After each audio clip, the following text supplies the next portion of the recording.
Okay, let's unpack this. I want you to really picture this. We've all been there, right? Stuck in that really specific kind of agonizing psychological loop. You're heading towards something big, something high stakes. Maybe it's a huge presentation or, I don't know, a really tough conversation you have to have. Or maybe you're about to sign a major deal, something with real risk involved. Yeah. And the closer you get, the quieter everything else seems to become. But the noise inside your own head, it just gets louder and louder. Mm-hmm. Your mind starts churning out these endless what-if scenarios, crystal clear visions of disaster. What if I mess up? What if I fail? What if it all just blows up? Right. And that imaginative effort, it just eats up all your energy. Exactly. And the closer you get, the worse it gets, the deeper the paralysis sets in. That internal chaos, it's almost a perfect storm of self-sabotage. And what's really wild is the sheer scale of that fear you build internally, the catastrophe playing out in your mind. It's almost always way, way worse, like exponentially worse than anything that's actually likely to happen. You're basically burning all your fuel, Mm-hmm. imagining a disaster that hasn't even happened. Pretty much. Yeah. So our mission today, this deep dive, it's really an exploration into the, let's call it the physics of performance. We're looking at a simple but actually profound truth about how we operate. The single greatest, most immediate antidote to anxiety is action. Mm. So let's get into the core mechanism here. Yeah. The anxiety, it sort of builds and builds as long as you're stuck in your head, right? Thinking about the threat. Mm-hmm. The mental calculus. But the instant you break that loop, the moment you start the actual movement, physical or procedural, whatever it is, the moment you start doing, that whole elaborate structure of fear you build, it just collapses. It's a cognitive shift, absolutely. When you're still, your brain's running simulations, right? Predicting threats, if this, then that. It's all future-focused fear. Right.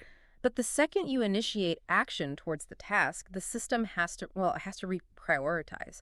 Think about approaching a real point of friction, like maybe in a dangerous situation, or even just walking up to a stage. Driving there, your knuckles are white, you're running every worst-case scenario. Then you stop, the door opens, you step out, and instantly your mind snaps to the immediate sensory input. Problem solving right now. You feel the weight of your gear, you see the steps, you plan your first move. Your brain just doesn't have the bandwidth for both, does it? Exactly. It can't run terrifying hypotheticals and execute real-time actions simultaneously.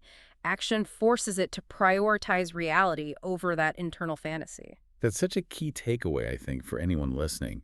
That fear, before you go on stage or before you launch something big, that's the fear of the drive. Yeah, the approach? The solution is just commit, go, move towards it. Because the fear is entirely tangled up in the waiting, the imagining. Inaction is basically just waiting to be eaten by your own thoughts. Moving forward is crucial because that initial, maybe uncomfortable step, that's the quickest way out of the fear loop. The moment you take that step, you're not thinking about, catastrophic failure anymore. You're focused on sticking the landing or delivering that opening line. Okay, so that first burst of action is vital. Get out of the car, take the step. But what about keeping it going, sustaining it? We can all manage that initial jump, maybe. But keeping momentum when you're tired or bored or just facing a long grind, that's the real challenge, isn't it? That's where relying on motivation just falls apart. Yeah. How so? Well, motivation's just a feeling. It's fickle, comes and goes with your mood, sleep, the weather, whatever. If your strategy for hard things relies purely on feeling motivated, you're basically leaving success up to chance. Which is why discipline is so much more important. Infinitely more. Discipline means you do what needs doing, period, regardless of how you feel about it in that moment. So if discipline's the key, how do we, build it? What's the smallest thing we can choose daily to strengthen it? Because it's not some magic quality, right? No, not at all. It's a choice. You don't choose your hype, but you absolutely choose discipline every day, every morning. So how do you make it operational? How do you make it stick? It needs to become a protocol, a standard operating procedure. Discipline is what makes you stick to your standards, even when you're hitting that wall of fatigue or boredom. That's the complacency trap. Right. On patrol, maybe it means you always take a knee, check your sectors, maintain security. Even when you're carrying heavy gear, you're hot, you're exhausted, and you just want to slump down. And everyday life. Same principle. Maintain the small, non-negotiable wins. Maybe it's the exact time you start work, no excuses. Yeah. Or maybe the first thing you do each day is the hardest task on your list. Get it done. You kind of need to abuse the ego a little bit each day. Abuse the ego. Yeah, do something hard, something uncomfortable, a tough workout, a cold shower, whatever pushes you. It reminds your brain that you can choose discomfort over ease. Yeah. That keeps the discipline muscle, sharp and ready for when things get genuinely tough. Okay, so we need that sustained discipline, that consistent action. Now, how do we bridge the gap between all that hard discipline preparation and the actual moment of truth, the high-stakes execution? Because it seems like it needs this almost paradoxical mindset, two completely different modes. It really does. Phase one, the preparation phase, that has to be driven by deep humility. If you've got a critical mission, a big pitch, a life-changing event, you plan, you train, you rehearse like crazy, you pore over the details, Right. and that drive comes from a place of, I don't think I'm quite ready yet, I need to prepare more, what could go wrong? Humility makes you thorough. It makes you consider every angle. Right, you're stress testing everything because you don't assume you've got it nailed. Exactly. But then there's a moment, a clear point where a switch just has to flip. Okay. Once the prep is done, the execution phase demands absolute, unwavering confidence. It's almost instantaneous. But hang on, how do you keep that from tipping into arrogance? If I've trained relentlessly and now I'm thinking I'm 100% going to smash this, isn't there a risk of becoming cocky and missing something unexpected?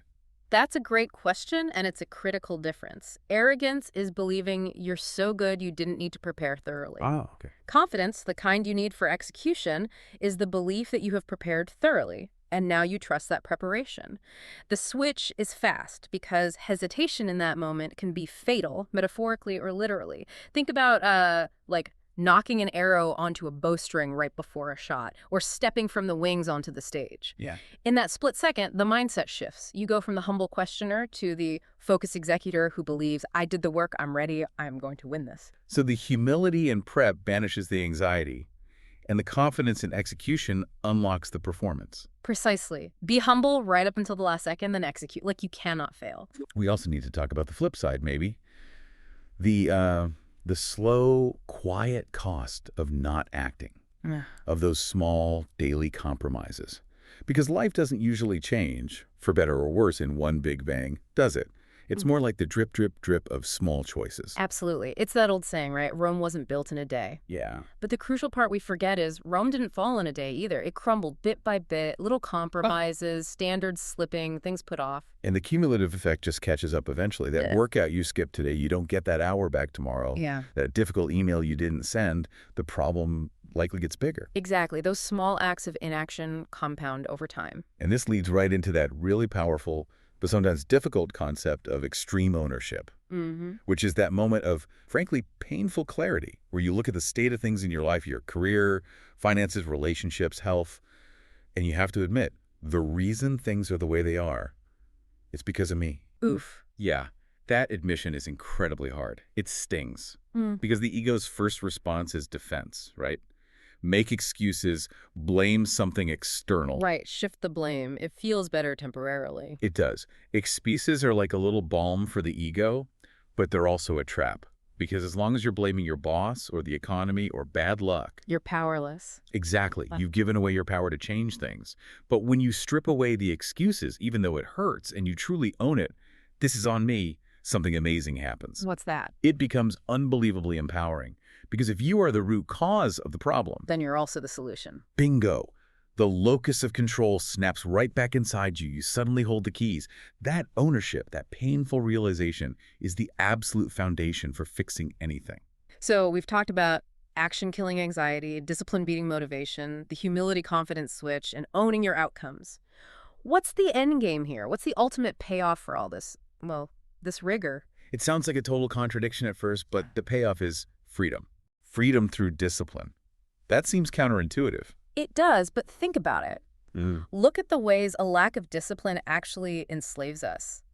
If you lack discipline with your health, what happens? You become a slave to illness, to low energy, to physical limitations. Okay, I see that. Lack discipline with money, you're a slave to debt, to financial stress, constantly worried about bills. Right. Lack discipline with your time. You waste hours scrolling, procrastinating, and then you complain you have no free time. You're a slave to poor habits. But if you apply the discipline, if you manage your health, your finances, your time. You gain freedom, financial freedom, freedom from chronic health issues, maybe, the freedom to actually use your time how you want.